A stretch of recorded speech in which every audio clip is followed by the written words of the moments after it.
Hello and welcome. I'm Garima, and joining me on the Dais today is Olu, founder and the host of the Energy Talk podcast. Welcome, Olu. Thank you so much for joining me today. It's such a delight and pleasure to have you here with me.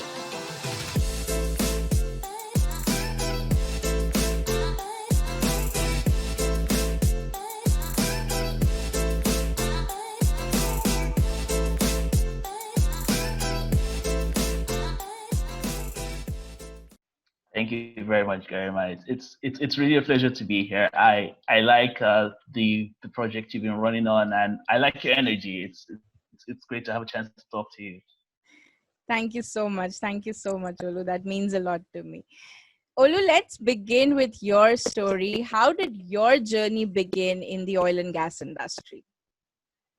Okay.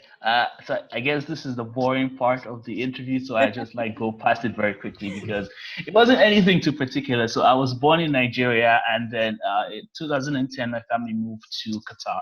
So the one thing that the two countries have in common is that they have very big petroleum industries. And growing up, when I thought about energy, it pretty much meant oil and gas. And it was like if you were good at math, science, and pretty much like core engineering courses, it's kind of expected that you would consider like doing courses related to the petroleum engineering industry. So that's like naturally where I gravitated towards. And I was good at school, so it felt like a natural thing to do. So I went on to study petroleum engineering. I got my degree. I graduated in 2018. And this is now where the story kind of like hits a roadblock. So I got out of school, and during school there was a lot happening in the oil and gas industry. There was a lot of geopolitical issues, but as a student, I didn't really pay too much mind to it. I was like, oh, you just have to do well in school, and then you will get out to apply for jobs, and you get a job, and everything is good, right? But yeah, it didn't turn out that way. So I got out of school. I started applying for jobs, and nothing came for the first 6 months. And then I started to panic. I was like, okay, what's going on and everything. About that time, I started working as a copywriter in an advertising agency. Mm-hmm. And I was doing that for a while, and I felt like I was going away from the energy industry, and I felt like this wasn't something that was good for me. And first, I wasn't really passionate Right. about anything at that point. I was just doing it just to make some money. And then I realized, okay, if I'm serious about the energy industry, I need to devote my time to learn about the industry. Right. And during that time, till I got out of school, I used to listen to a lot of podcasts about the oil and gas industry, about renewables, and just to understand a bit about how things actually run in the real world relating to the energy industry. And after a long while of listening to different podcasts, I realized that if I was going to get serious about learning, that it was a good idea to start my own. Mm-hmm. It's For me, starting the energy talk was a good way to reach out to people, to just have like a one-on-one conversation, Right. and to just ask the questions that I had in my mind, and just to understand things, because I feel like that was the way at the time that I really learned the best, and just to learn very, very fast. So I started a podcast. We did a few episodes, and then to my surprise, I didn't expect anybody to listen, but when we got the first 200 downloads, that was a big deal for me. I was like, wow, okay. That is a big People are deal. actually listening. I was like, okay. So it kept going, and now we're a team of 3 people, and we are really passionate about the work we're doing. And the more I learned about the energy industry, the more I started to see the different gaps that I had in my education. Right. And it wasn't really a fault of myself. It was Mhm. just the way that the education was set up, and the industry I was in, and the access I had. So all my years, I didn't learn anything about climate change. I didn't learn much about renewables. I didn't learn much about policy and all these things that I feel like are really important, even if you are an engineering student, a core engineering student. And so that's what the platform is growing into right now. We want to help young people learn about energy, and more importantly, learn how they can be impactful in the sector, because I feel like there's an energy transition. We all know this, but how Yes. can young people leverage the energy transition and be impactful in the process, and also take advantage of opportunities to advance themselves personally and their careers as well? So that's kind of like a short version of my story so far, and how I got into energy. Right. And which is not boring at all, as you said.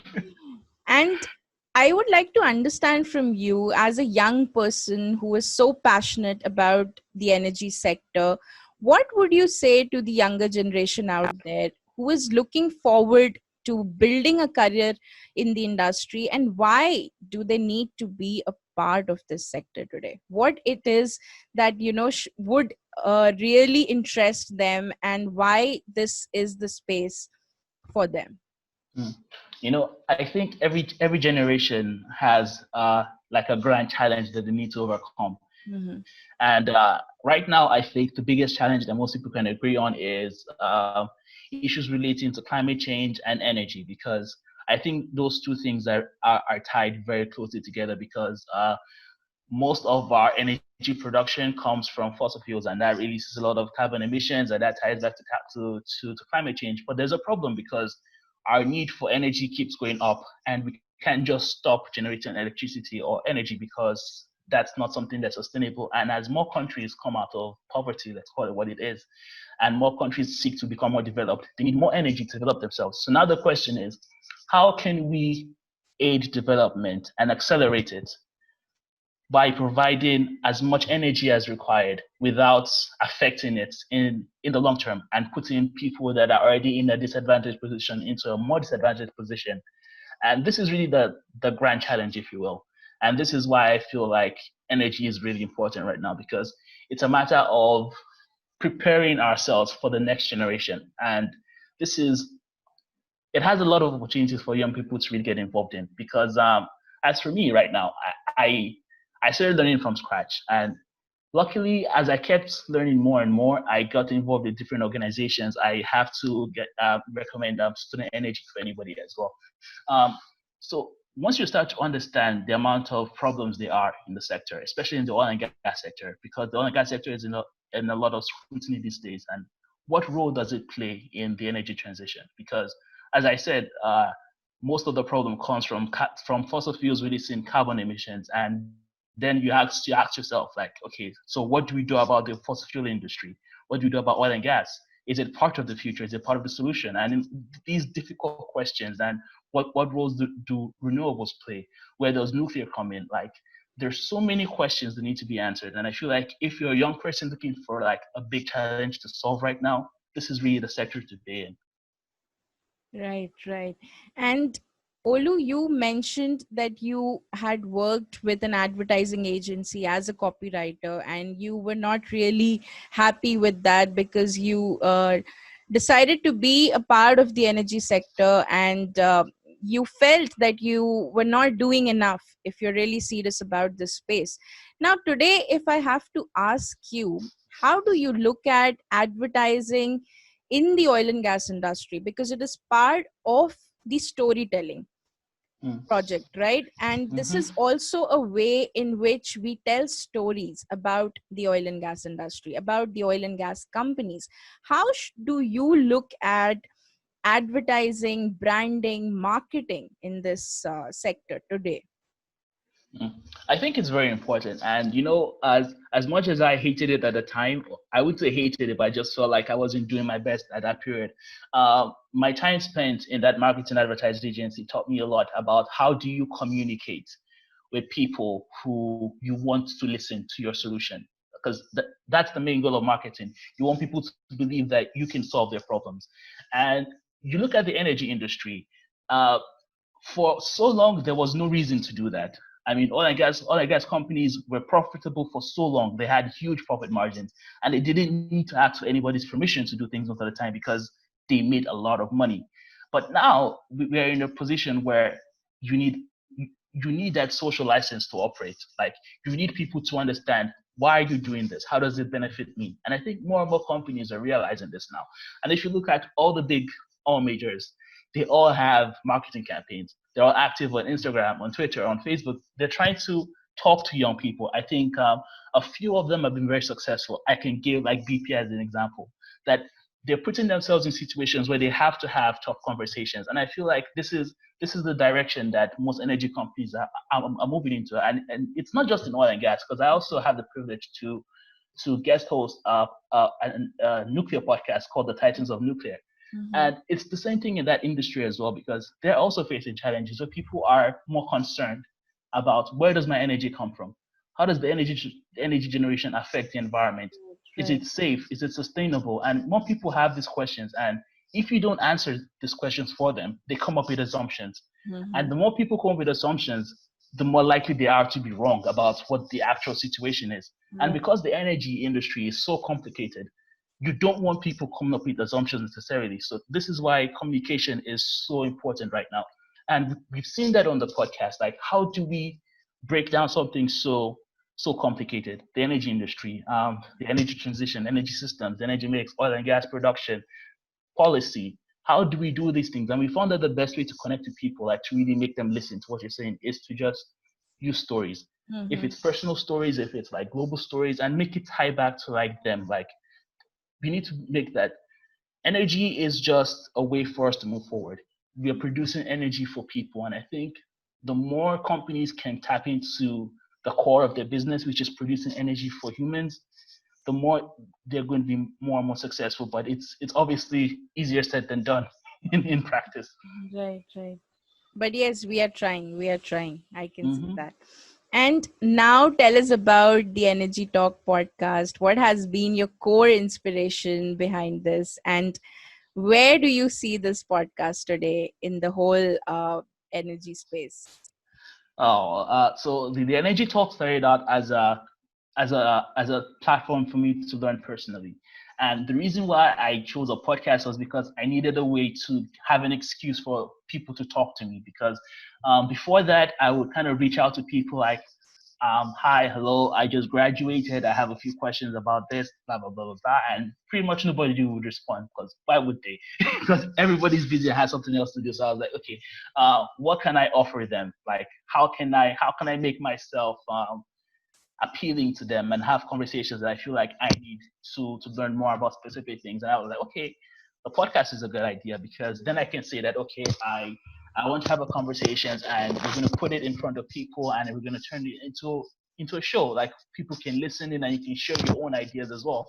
And to my surprise, I didn't really expect it to go so well, but it turned out to be a really effective way because it's a very different thing when you tell somebody that, hey, do you have 30 minutes to have a chat with me, and then you go to them and say, oh, do you have an hour to do a podcast interview to talk about this article you wrote, about this project your company is doing, or about this experience you've had in the past, or about this thing you posted on Instagram, and people are willing to share. I think it's something I found, but you just have to find a way to ask questions and to ask for things that you need in a way that people actually want to listen Right. to and want to respond to. So the podcast has grown a lot. We've been doing it for 1 year, about 1 year and 1 month now, and it's been amazing. We are over 4,000 downloads, and Wow. it's really grown a lot, especially when you consider the fact that we basically had no funding with the podcast. So it's all been organic growth. And that's something that I'm really proud of, but that's also something that's obviously an issue because as the project gets bigger and bigger and bigger, it starts to require more time, more expenses. So now we're in a critical period where we need to put structure. So basically it's becoming to an organization and it requires a lot of hours to actually keep it running. So Right.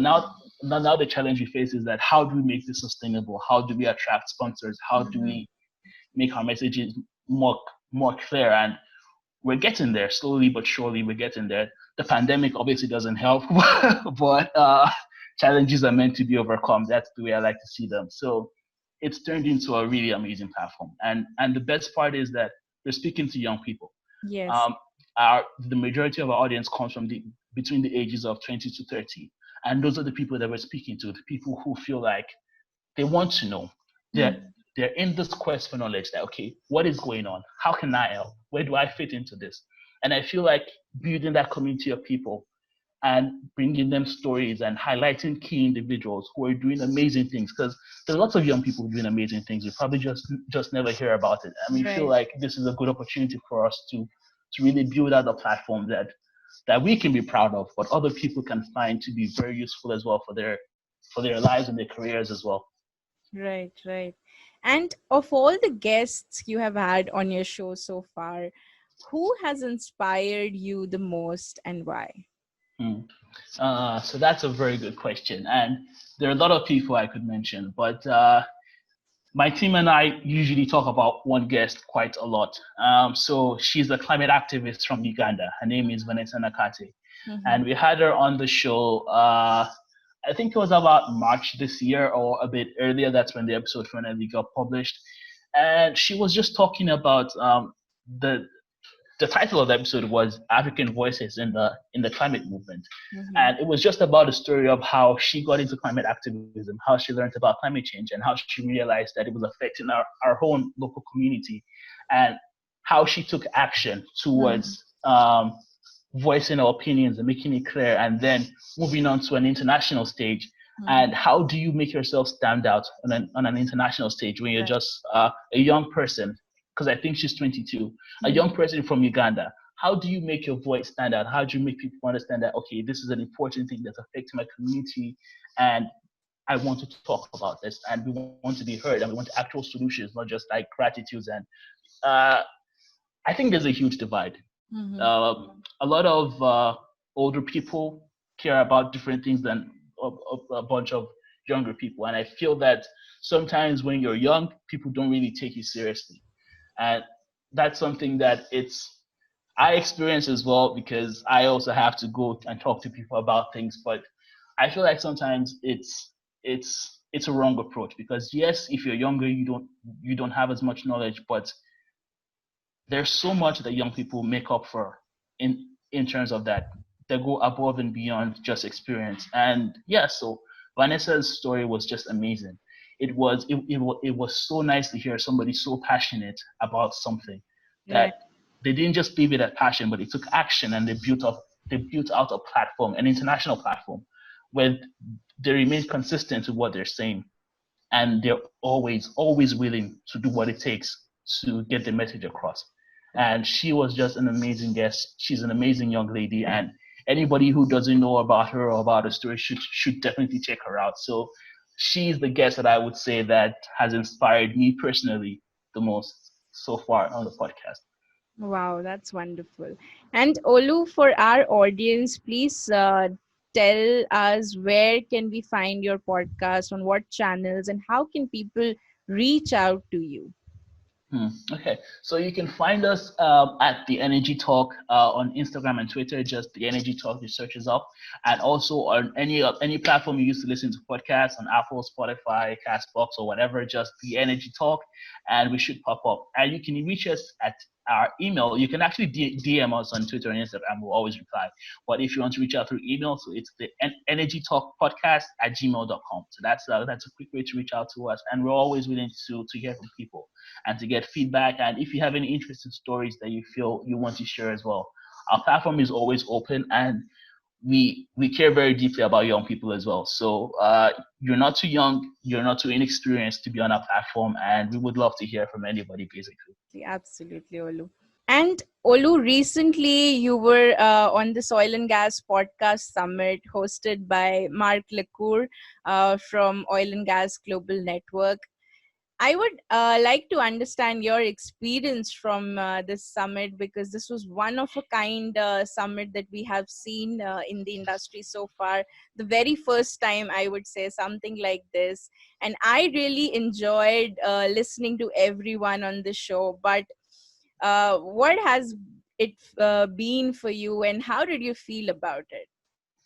Well, I was very grateful to receive the invitation from Mark. And Mark is a person who is very good at connecting people. And the way I actually got connected with Mark in the first place is he was one of the people who I reached out to be on the podcast, and this was very early, so about our sixth episode on the podcast. At that point, we were even much smaller than we are right now, and I just sent him an email, and I never expected him to reply. I was like, hey.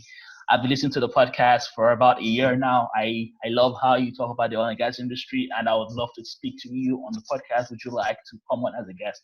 And then he said yes, much to my surprise. Like, what did he have to gain from it? And Mark is such an honest, great guy, and his willingness to help people sometimes surprises me. So the oil and gas summit was just a way to bring podcasters and people in the industry together, just to talk about how do you tell stories in the oil and gas industry, why is it important right now, and just showing that the oil and gas are real people, because I think sometimes the oil and gas industry gets vilified for many different reasons. Right. Because and I understand both sides, because on our platform, we've had a lot of climate activists and we've had a lot of people from the oil and gas industry. So we have both sides of conversations. But the fact is that everybody is just trying to do an honest job and everybody's just trying to have like express their honest concerns. But sometimes something gets mixed up.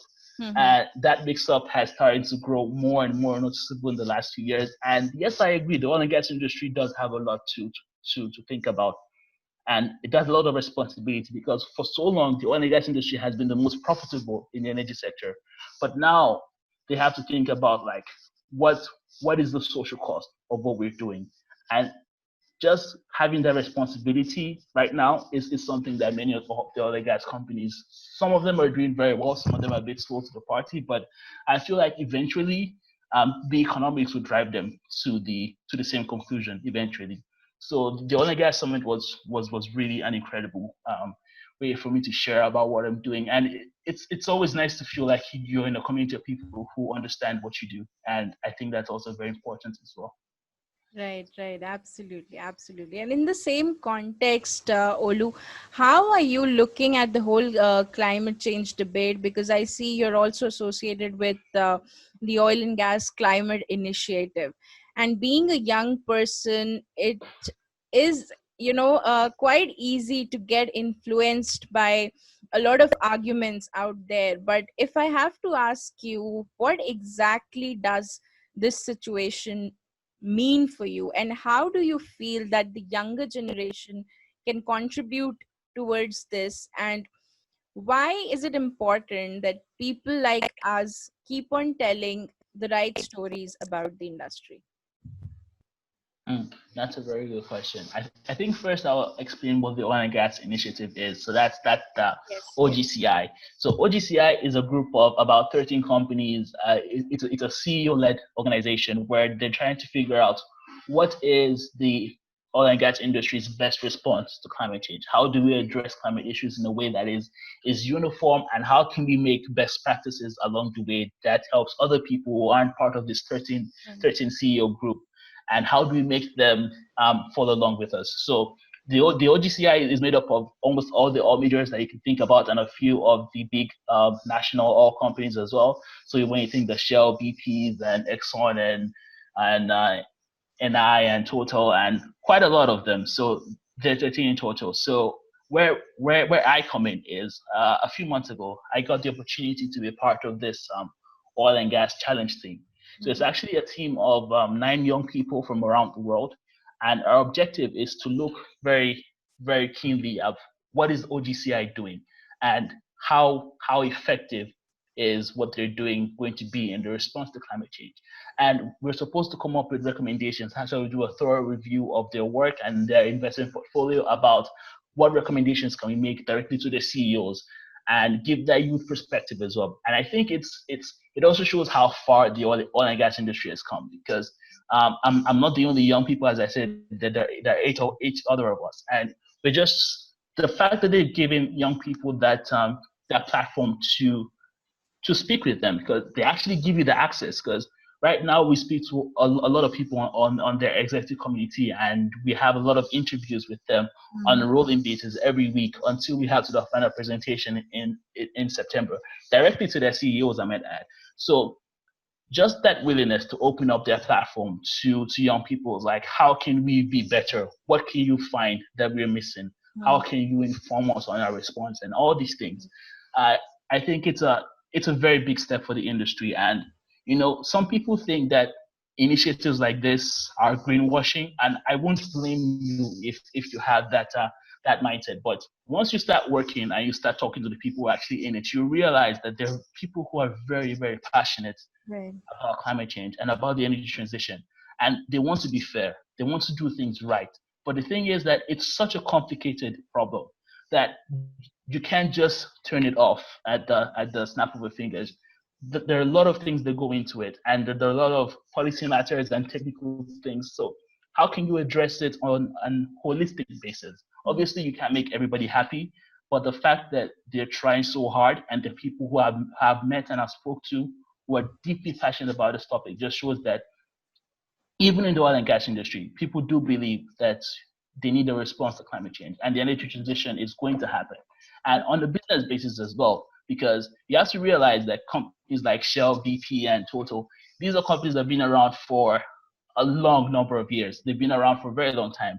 And for their business operations and their CEOs, they want to be around for the next 10, 20, 40 years, and even 100 years to come. So they have an incentive as well to understand the situation and to make sure that they make their businesses more resilient. So it's a good opportunity for both sides, for us to learn about what they're doing and to provide recommendations, and for them to really take a very critical view of what the response would be or to other initiatives and how can we be most Right. effective in the next few years. And I think it's a very good initiative, and I'm very happy to be part of the initiative. And I hope to make the most of it with the rest of the team. And it's something we're working very hard towards now.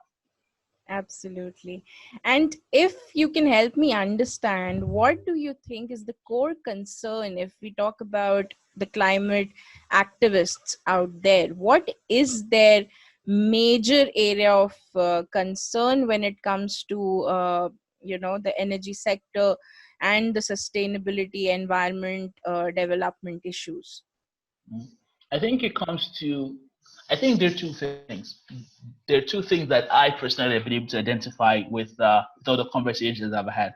And if you talk to other people, they might highlight different things. But for me, I think there are two things that are major right now.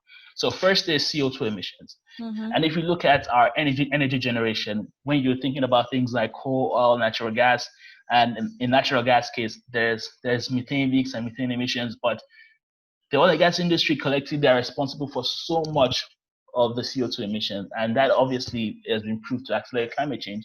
And so that is the main issue that climate activists have. Why are oil and gas companies increasing their exploration, their production, and investing more in new oil and gas assets when they know that there's still going to be more CO2 released into the atmosphere? Like, why aren't they being held responsible for that? And I think that is one thing. And there are many conversations that go along with that on both sides. There have been things discussed like carbon pricing, CCUS, that's carbon capture, utilization, and storage. And then I think the second main thing is climate justice. Mm-hmm. Because if you look at the world holistically, because you're in India right now, and I'm originally from Nigeria, but right now I'm in Qatar. Um, Historically, more countries have emitted more in terms of CO2 emissions and in terms of contributing more to climate change. But that Right. doesn't necessarily mean that the people who emit more CO2 are going to be the ones who get the most effects of it. So I can just give a good example right now. So let's say a city like a country like the UK. So in the early days, they led very heavily in the industrial revolution, and they burnt a lot of coal, a lot of wood, and all that. But right now, they have the financial means to transition to clean energy sources. They can invest in wind, in solar, in nuclear. But then you look at countries in Africa, for instance, that don't have all those all the money in the world, or the like they don't have as much to Mhm. invest in clean energy technology and to invest in infrastructure. Right. But climate change is still going to affect them in big ways. And Mhm. because they don't have the financial power, it's something that they can't alleviate for themselves. So they're stuck with the consequences when other people can best practically pay their way out of it Mhm. because they're more developed in terms of that. And I think that is another critical issue that we need to look at. Like, people people aren't just complaining for the sake of complaining. So sometimes they're very, very serious, Mhm. systematic problems that they're trying to highlight. And I think sometimes if you're in a corporate position, there's this temptation to kind of like dismiss everything, that they don't know what they're talking about. They don't understand how it works. But even though they don't understand how business operations work, and they don't necessarily know how the drilling operations work, or what goes on to developing an oil and gas assets, they know how it affects Right. them.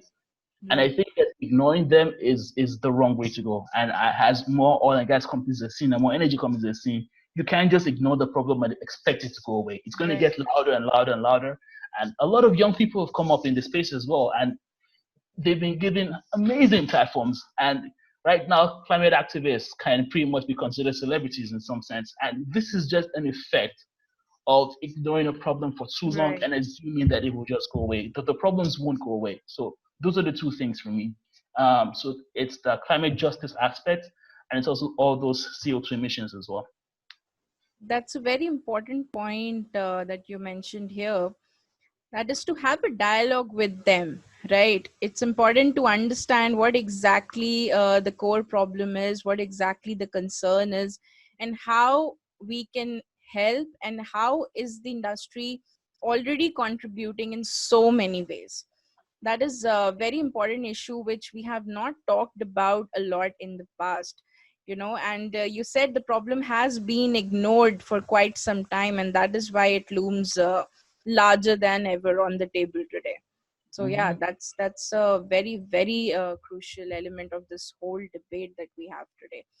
And Olu, now how are you looking at your journey in the times to come? You have done some amazing work with your podcast, and everyone who is listening to us right now, I would request you to follow the Energy Talk everywhere: Apple, Spotify, LinkedIn, Twitter, and Instagram, wherever you can find the podcast, because you have initiated some very important conversations and dialogues on your platform, and that is definitely growing, and it deserves to grow, and it has all Hmm. my support, and support of my team as well. Now, how are you looking forward to your journey with this podcast in the times to come? Where do you see this, and why do you think it is important to have a platform like this today? For the podcast, I think the next stage that we're looking at is making a project sustainable, because as the platform continues to grow, it requires more and more hours, more and more money to keep it Mm-hmm. like to keep it going, and to like keep it at a considerable standard that is acceptable. Right. And so far it's been self-funded, so we've not had any sponsorship money coming, we've not had much support. We've had the opportunity to be in some amazing programs. Last Earlier this year, I was accepted into the Student Energy Leadership Program, and they really helped us a lot in terms of mentorship and in terms of like a lot of coaching in energy topics and just in networking as well, on how to develop a project that can reach international standards and can really impact people in a very big way. And we've had opportunities like this, but now we need more, like we need more of that. We need more sponsorship. We practically need more money, and we just need to be able to see that, okay, this is the direction that we want to go in, and these are the things that are required to get us there. And just crossing that bridge, I think it's the next challenge for us, because our new season is starting in September, and we're very excited for it. We're actually doing a lot of planning for the episodes, and I really enjoy doing this, but uh, right now I'm working two contract jobs with the Nuclear Podcast and with this organization called IDPEC, and those also require a lot of time. And as you grow older, you have more and more responsibilities, and you have to be accountable for how you use your time. And Right. I really don't want this project to be something that gets lost in. So now we're trying very hard to reach out to people and try to find who can support us and how we can make it sustainable and all those things. And I know it's something that we will overcome. I'm sure the next time we speak, it's probably going to be about like a celebration, really, because this is something that I am really obsessed with at this point. And the challenge really excites me, and it's like it excites my team as well, and it's something that we're very looking forward to. And for me personally, right now, next year I want to go do my masters, because there's still a lot that I want to do in my career. This is still early stages. In next month in September, that'll be 2 years since I got out of school, and I've taken a very unconventional route, and I'm Mm-hmm. grateful for the opportunities I've had along the way. And the next step for me, I want to go do my master's degree in something related to energy technology and policy. Those are the two major areas that I would like to take my career towards. And then I'm hoping to go into, I'm not sure, because once I get my master's degree, it's either going to be the entrepreneurship route, or if it's going to be a company that I really believe in their mission and I'm really excited to work into. Because for me right now, something I've learned is that it's better to do something that you're really, really passionate about. And you know, I guess I should give some background to that, because it sounds very cliche to say that do what you're passionate about. But if you're passionate about something and it doesn't make you money, that obviously isn't a good idea because obviously Mhm. you need to Right, have an idea that's going to be able to sustain you in the long term. But sometimes it's not that it won't make you money. It's just that you need to put in a lot of work. And I think many people, they see that and they get a bit scared Mhm. because it's a lot of work. It's a lot of uncertainty. You are not sure what's going to happen next, and it's very scary. But I feel like if you can stick it out and if you can keep working really really hard, if you know that this is where I want to be, this is what I enjoy doing. The next step is that what do I need to do to make sure that I can keep doing this for as long as possible? And it's going to be hard. It's Right. going to be difficult sometimes. There's going to be a lot of challenges along the way. But as long as you keep at it and you keep improving yourself and you keep challenging yourself and you keep meeting people and taking advantage of opportunities, because I believe that opportunities will always come. But it Mhm. just matters that when they come, are you ready for it? Can you take advantage of those opportunities? Would you need time to prepare, or can you jump at it? Do you Right. have that bravery and do you have that mental capacity? So that is really what I'm looking at. So I'm really excited for the next year. It's going to be a lot of changes again in my life, but like I said, it's something that deeply excites me, and honestly, I can't wait. Right, right. And you have all my best wishes for this, Olu, for the road ahead. Thank you And so much. on this final note, what is your message for the younger generation today who would like to be a part of the energy sector? What would you tell them? Hmm. First, I think you need to ask yourself why. Because I think especially when you're in my kind of situation, let's say you study petroleum engineering or something related to the petroleum industry. The petroleum industry isn't really hiring a lot right now. So you're probably going to have to find other things to occupy your time with. And like I said, when I got out of school, I worked as a copywriter for a while. And do you have that? Uh, are you doing those things? Because sometimes applying for jobs and that's all you're doing can get very depressing. So like just find things to do, find find programs to attend, find things you can learn, find something to do. Don't just let yourself just wallow in depression and all that. It's really important. So if you really want to get into this energy industry, just find a challenge that interests you. There's a lot of problems and where there are a lot of problems, there are also lots of opportunities. And the good thing is there are lots of organizations that are designed to help young people. Like I said before, there's still the energy. If you don't know what it is, you can just Google it and find out about what they do. There are lots of other organizations and wonderful programs you can apply for. And just keep doing those things because eventually opportunities will come. As long as you keep working towards it, opportunities will come. But the thing is, like I said before, when the opportunities do present themselves, are you ready to take advantage of it? So just keep getting yourself ready. If the opportunities aren't there right now, keep working at it and be very stubborn and just do your best. And yeah, just keep trying and trying and trying, and eventually something will open up. That's a very strong and inspiring message, Olu. Thank you so much for that. Thank you so much for sharing your story today on the Dais and helping us understand the inspiration behind the Energy Talk podcast and all the amazing work that you have been doing in the industry. You are contributing in your own way, and that is very significant. I would like to congratulate on your journey and I wish you many more milestones ahead. Thank you so much once again for joining me today, Olu. And to everyone who is listening today, let me remind you once again, do not forget to follow the Energy Talk podcast on Apple, Spotify, LinkedIn, Twitter, and Instagram. Do connect with Olu if you would like to share your journey with him.